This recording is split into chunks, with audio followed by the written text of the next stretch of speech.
By the time the world saw her standing in glitter and light, shouting, "What's love got to do with it?" into a roaring crowd.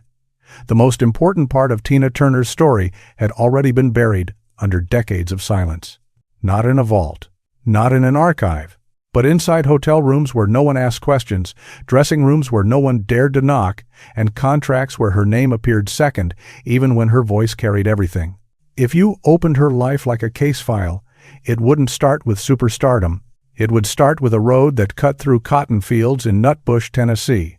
In the early 1940s, Anna Mae Bullock was a little girl running through dust, listening to the distant thud of church drums and the low talk of adults who never shared what truly worried them. She learned early that love could leave without warning.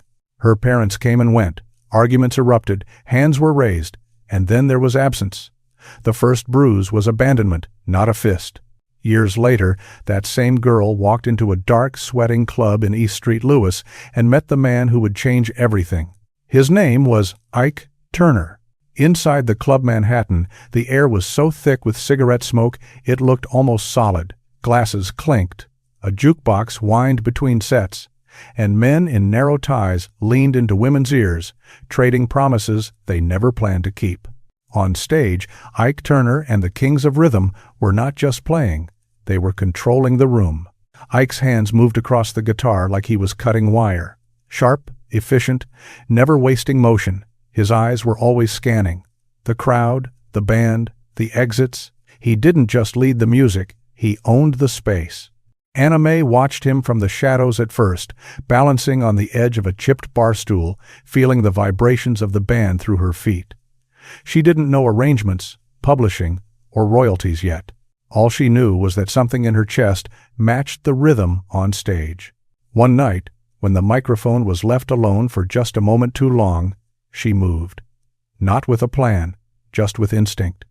She crossed the room, picked up that microphone, and sang. The sound that came out was not polite. It was raw, cracked at the edges, soaked in every abandonment, every empty room she had survived.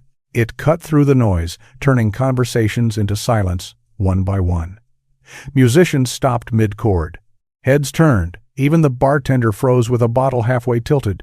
Ike Turner looked up. He had spent years watching the music industry treat him like a ghost.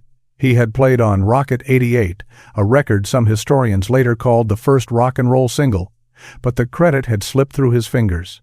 Other men's names went on the label. Other men got the headlines. Ike learned a cruel equation. Talent did not equal power. Control did. So when he heard that voice slice through the smoke in Club Manhattan, he didn't hear just a girl from Nutbush. He heard leverage. He brought her into the band, first as background, then as a feature, then as the center. He gave her a name that sounded sharp, electric, made for marquees. Tina, Ike, and Tina Turner. A single unit. His idea, his construct, his brand. To the outside world, it looked like a savior story. A young woman plucked from nowhere and given a stage, a band, a future. But inside the machinery, something else was being built. The rehearsals were relentless. Ike's temper lived in the small moments. A missed step, a late entrance, a harmony slightly out of place. His corrections were not really corrections. They were warnings. He would snap at band members, slam his hand on an amp, stare at Tina with a look that said more than words ever could. At first, the anger stayed inside the music. Then it didn't. The shift was almost invisible from the outside. A raised voice in a dressing room that no one wanted to overhear. A door closed a little too hard. A glass placed on a table with just enough force that everyone nearby went quiet. The band learned the signs, the way an animal learns weather. They knew when a storm was moving in. Managers, promoters, label men in suits saw something else. They saw hits. Ike and Tina Turner Review became a touring machine. Night after night, city after city, the same ritual. Cramped buses, cheap motels, half-slept mornings, blazing lights, and crowds who never suspected anything was wrong. Tina would step on stage with lashes heavy under the heat, legs burning from the constant dance routines, voice already rasped from overuse. The crowd heard power. They didn't hear exhaustion. Backstage, Ike controlled everything. He controlled the set list. He controlled the money. He controlled the travel, the band, the narrative. When contracts were put on tables, they were unfolded in front of Ike, not Tina. Her name was there, but the pen stayed in his hand. When executives spoke about their future, they addressed him first, then glanced at her like an accessory. The system liked the arrangement. One man to negotiate, one woman to perform. It kept everything tidy, efficient, containable. And in that structure, Ike's violence found cover. The first time he hit her, it did not happen under a spotlight. It happened in a private space where the only witnesses were four walls and a silence that would last for years. He struck her not as a stranger, but as someone who believed he owned the product the world was cheering for. He apologized afterward, the way many abusers do, with softness that felt borrowed from another life, with promises that sounded almost believable, with a logic that twisted harm into necessity. He was under pressure. The band depended on them. The label needed a hit. He needed her to be perfect. The cruelty hid behind the word need. The bigger Ike and Tina Turner became, the smaller Tina felt inside her own body. Outfits got shorter. Dances got wilder. The shows became a storm of motion, sweat, and sound. Reviewers called her a fireball, a hurricane, a force of nature. No one wrote about the bruises carefully placed where cameras couldn't see. Every night she walked a line no one in the audience knew existed, the line between survival and collapse. There were moments, small and cold, that stayed with her long after the applause faded. The sound of Ike's footsteps in a hotel corridor when everyone else was asleep. The clink of ice in a glass just before an argument turned into something worse. The way a band member would look down at his shoes when the tension in a room reached a pitch that felt like something inside her might break. She tried to leave more than once.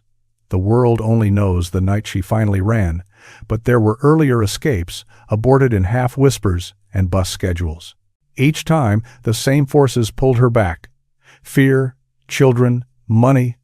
The open threat that no one would book Tina Turner without Ike Turner attached to the contract. Industry power protected him. Silence protected him. Her loyalty, twisted and reshaped by years of psychological and physical abuse, protected him. On paper, they were a success story. Grammys, television specials, screaming crowds, marquee lights across America and Europe.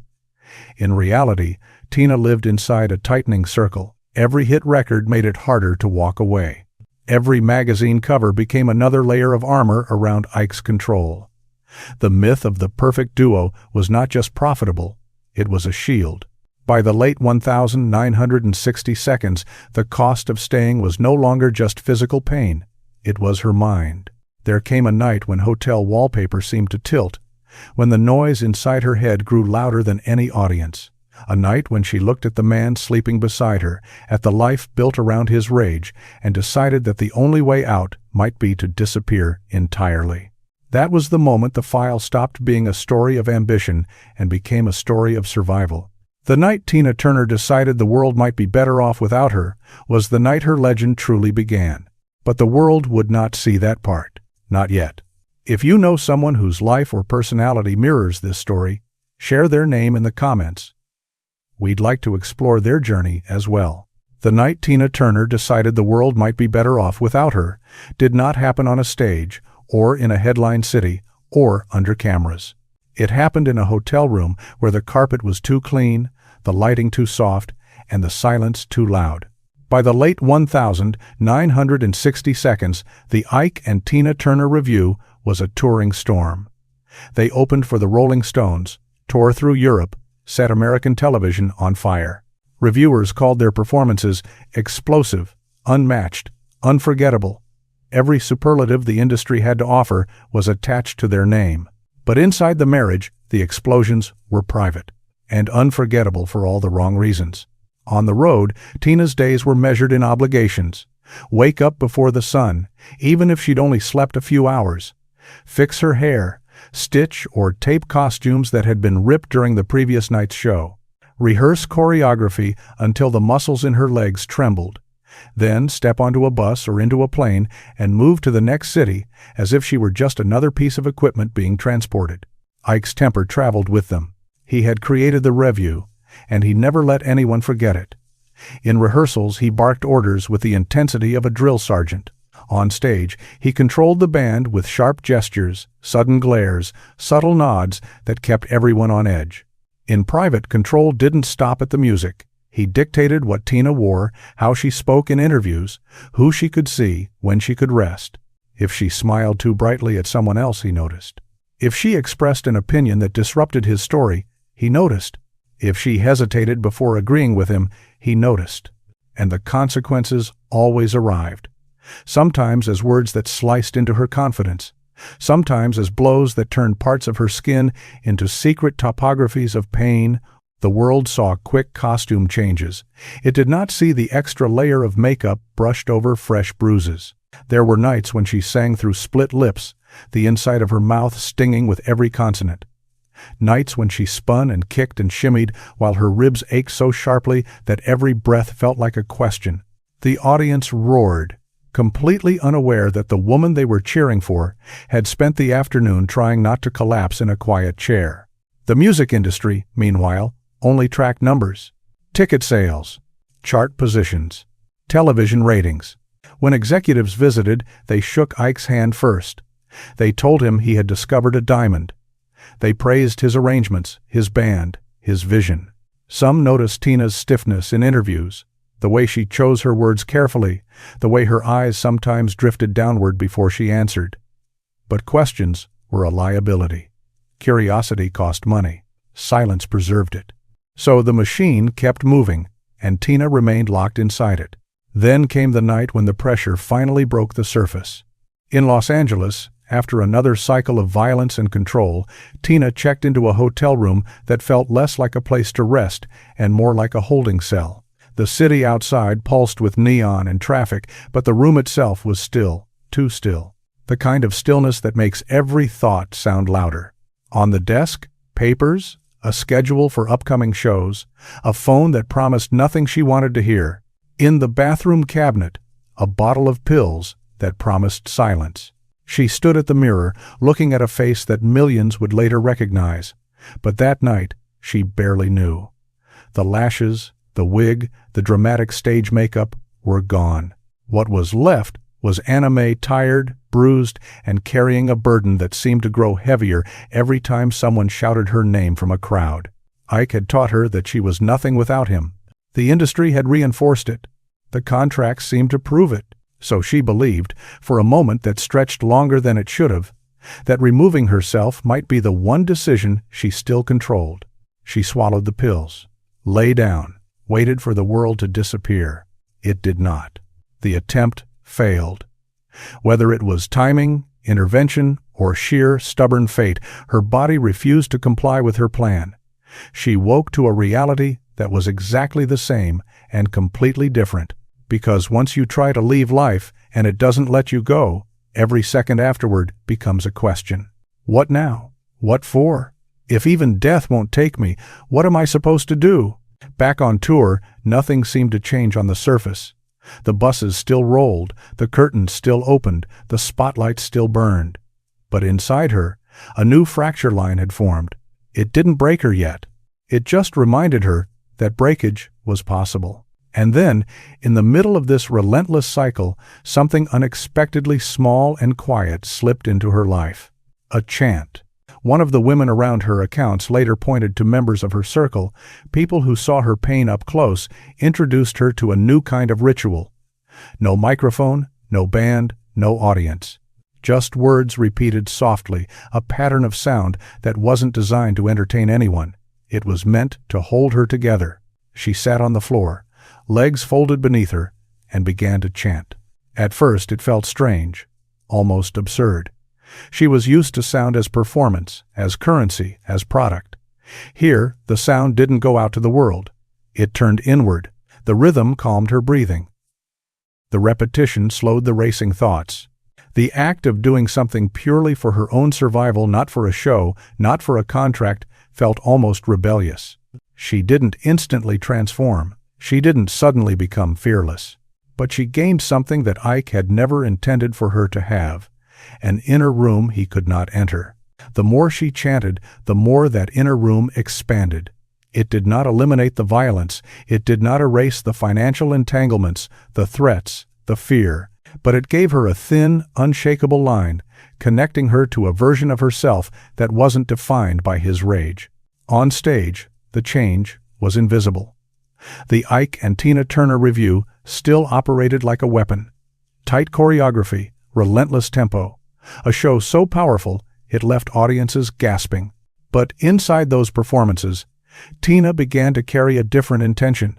She wasn't just surviving the set, she was feeding something deep inside, a stubborn belief that she might exist beyond this man, beyond this band, beyond this trap. Ike sensed it.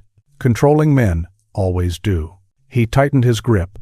Arguments escalated over nothing. A missed cue became an offense. A private opinion became disrespect. Money was hidden.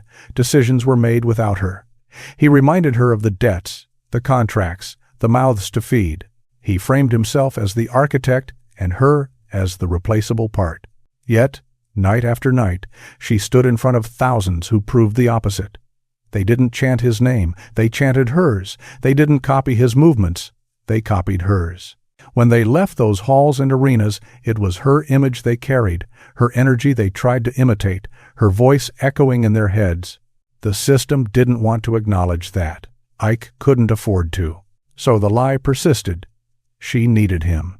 As the 1,970 seconds dragged forward, cracks began to show in the facade that even the most dedicated silence couldn't hide. Ike's drug use deepened. His volatility sharpened. His absences grew longer. Sometimes he would vanish before a show, leaving everyone scrambling to keep the illusion afloat. Other times, he would appear at the last moment, eyes restless, jaw clenched, rage close to the surface. The band learned to play around the danger. Tina learned to sing through it. But the inner room inside her continued to grow, and with it came a thought that wouldn't leave. If I was strong enough to try to leave life itself and survive, maybe I'm strong enough to leave him. The idea was terrifying. Ike had woven himself into every corner of her world. Professionally, financially, physically.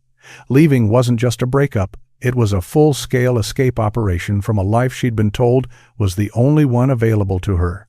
Still, the thought remained. Then it became a plan. Then the plan waited for a moment. That moment arrived one night in 1976 on the way to a show in Dallas. Another argument. Another explosion. Another reminder that staying meant slow erasure. By then, the woman who once believed her only exit was death had become someone else entirely bruised. Yes, scared, absolutely, but with a small, steady flame inside that refused to go out. The world saw costumes and choreography. It did not see that Tina Turner was about to commit the quietest, most dangerous act of rebellion in her entire life. She was going to walk away. Not from a man. From an entire system built on the assumption that she never would. If you know someone whose life or personality mirrors this story, share their name in the comments. We'd like to explore their journey as well. The night in 1976 when everything finally snapped did not come with a warning label. It arrived the way most disasters do in abusive homes, disguised as just another argument. The Ike and Tina Turner Revue was on its way to a show in Dallas. Another city, another contract, another performance, where the crowd would scream for a couple that no longer existed anywhere except on stage. In the car, the air was thick with unspoken things. Ike's drug use, his paranoia, his temper, none of it was new.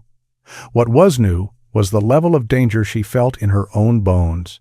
The fight started over something small. With Ike, it almost always did. A detail, a complaint, a perceived slight. Words sharpened, volume rose, and then the familiar shift happened, the one where the man in front of her vanished and the violence took his place.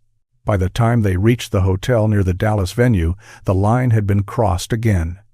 Inside the room, behind a door that might as well have been bolted from the outside, the rage broke open. His hands, his fists, his words, Tina had seen all of it before, but this time, something inside her refused to fold. The beating ended. The door remained. And Tina Turner made a choice. She waited. Timing was everything now. When Ike's energy finally burned itself out and he fell asleep, the room went quiet in a way that felt unnatural, almost staged. The TV flickered without sound. The city hummed outside. She looked down at herself. A white suit, stage-ready, now carrying marks that would never make it into a photograph. Her face swollen, lip bleeding, wig slightly shifted. She didn't change. She didn't pack. There was no suitcase by the door, no carefully folded clothes, no goodbye note. She slipped out of the room and into the hallway with one small bag, a mobile gas card, and 36 cents in her pocket.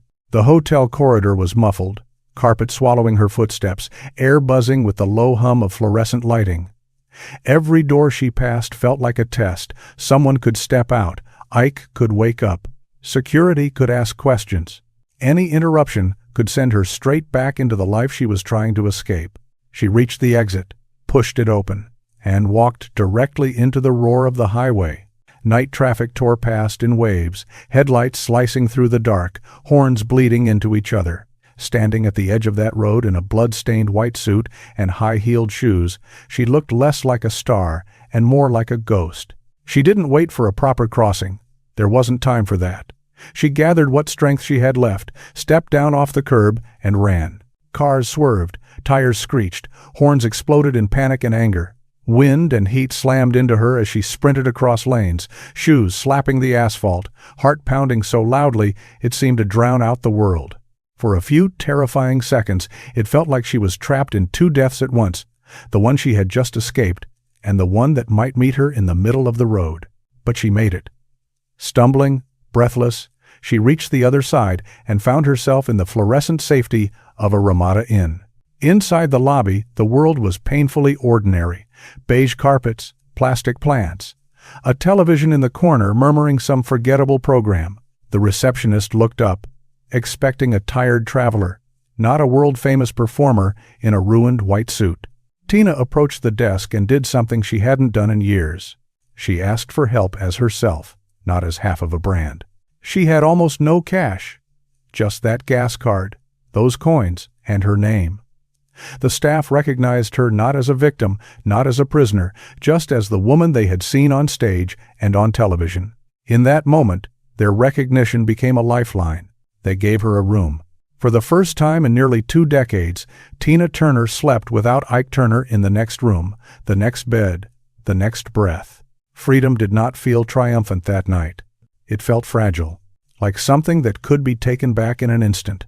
In the days that followed, the escape turned into a case file. Lawyers were contacted, friends were alerted, the tour fell apart. Ike raged, threatened, insisted she would come back because that's what she had always done before. The industry watched from a distance, calculating. When she filed for divorce later that year in Los Angeles, the legal reality of their life together came into full, cold view. Contracts, assets, debts, royalties, houses, cars. The whole empire built on their names now had to be divided.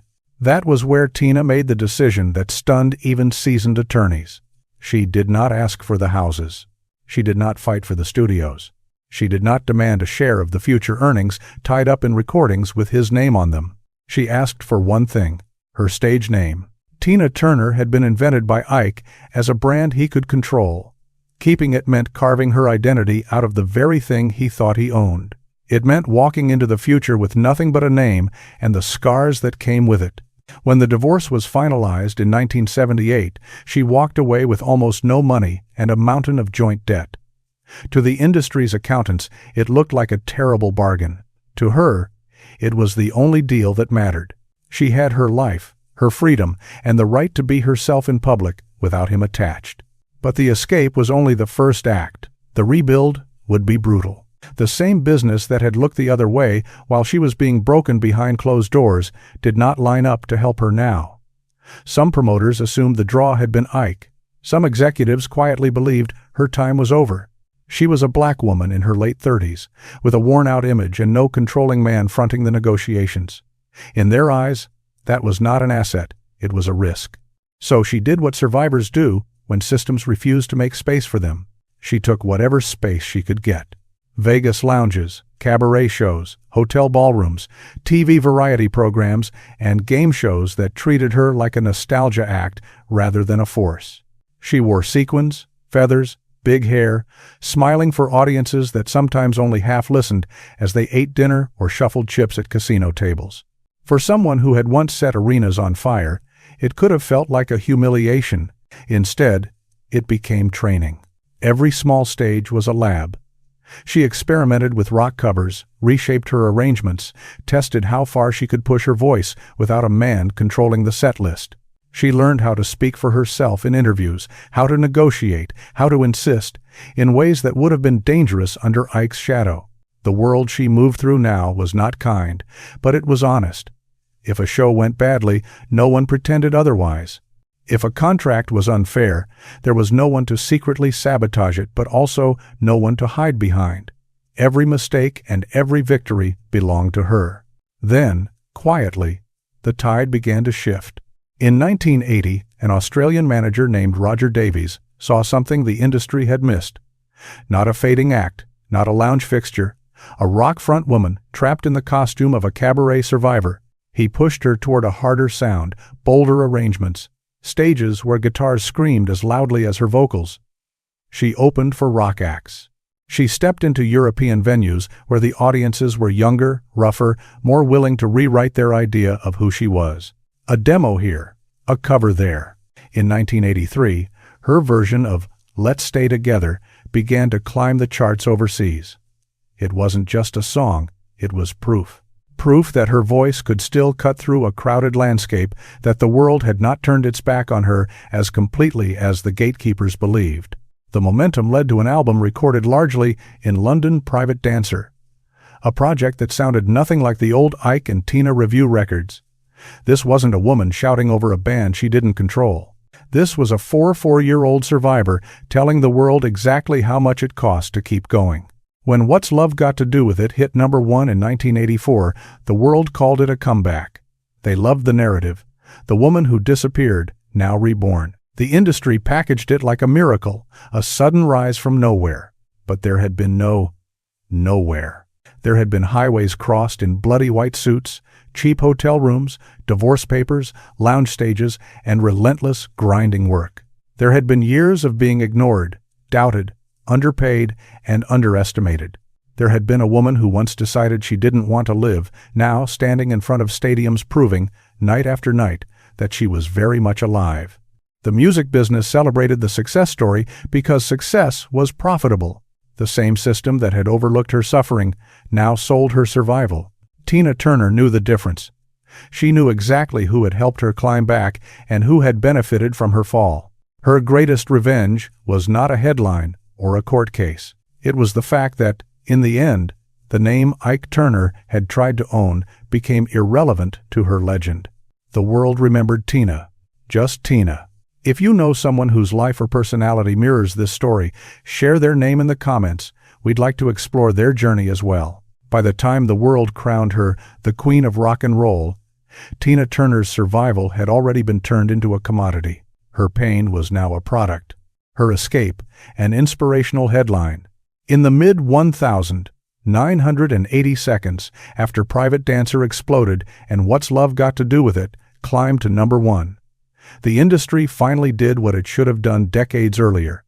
It centered her, but it didn't do it out of conscience. It did it because the numbers left no choice. She went from lounges and casinos to arenas and stadiums in a matter of months. World tours, magazine covers, talk shows. Under blinding lights, she looked invincible, legs flashing in short dresses, hair wild, voice tearing through rock arrangements that younger singers struggled to match. The crowd didn't see the scars. They didn't see the years of silence. They saw power. But even in victory, the ghost of the past stood just off stage. In 1993, Hollywood dramatized her story in a film that turned private horrors into box office and awards campaigns. Scenes of beatings, breakdowns, escape the most intimate, terror-filled moments of her life were now replayed in theaters, discussed by critics, consumed like entertainment. The movie gave millions their first real glimpse into what she had endured, and it gave the industry something else. Another way to profit from what had almost killed her. The public cried, gasped, applauded. And the same question hovered over all of it, unspoken. How many people had known enough to intervene, but never did? While the world dissected the dramatized version of her life, Tina moved in a different direction, away from the noise, away from Hollywood, away from the country where her suffering had been ignored and then marketed. She chose Switzerland. In the 1,990 seconds, she settled in a quiet home near Lake Zurich, far from the circuits that had once dictated her every move. The house did not scream celebrity. It was calm. Trees, water, clean light pouring through large windows. The kind of environment where footsteps could be heard long before anyone raised their voice, where nights ended in genuine silence instead of slammed doors. The man who shared that house with her was not a bandleader, not a producer, not a jealous architect of her career.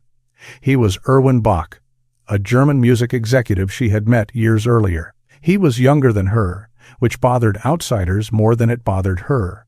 What mattered was simple and radical. He did not try to control her. There are small details she later described: the way he carried groceries, the way he listened instead of correcting, the way he reached for her hand without checking whether anyone was watching. After a lifetime of being handled like property, these small things felt almost suspicious. Could it really be that simple? Could someone love her without trying to own her? Life in Küsnacht looked almost ordinary. Morning light on the lake. Chanting in a quiet room, beads in hand. No tour buses idling outside, no promoters pounding on doors. But nothing in Tina Turner's life was ever simple for long. The system she had escaped, abuse, control, financial exploitation, was not the only system she would end up fighting. Another one waited inside her own body. First came the stroke, sudden and brutal. One moment she was walking through her home, the next her body betrayed her. The woman who had once sprinted across stages in heels suddenly struggled to stand unassisted. Muscles that had carried her through thousands of shows refused basic commands. She had spent decades teaching herself how to move through danger. Now, she had to relearn how to move through her own house. Then came the diagnosis of intestinal cancer. Harsh treatments, pain that had nothing to do with fists or shouted words, but that still dragged her back into familiar territory, the feeling of being trapped inside something she could not control. As if that weren't enough, her kidneys began to fail. The same body that had once seemed indestructible under stage lights was breaking piece by piece. Doctors explained the odds. Numbers, risks, timelines. It was the language of a different kind of industry, the medical one, but the power dynamics felt disturbingly similar. Her fate, once again, seemed to be calculated in rooms where she was not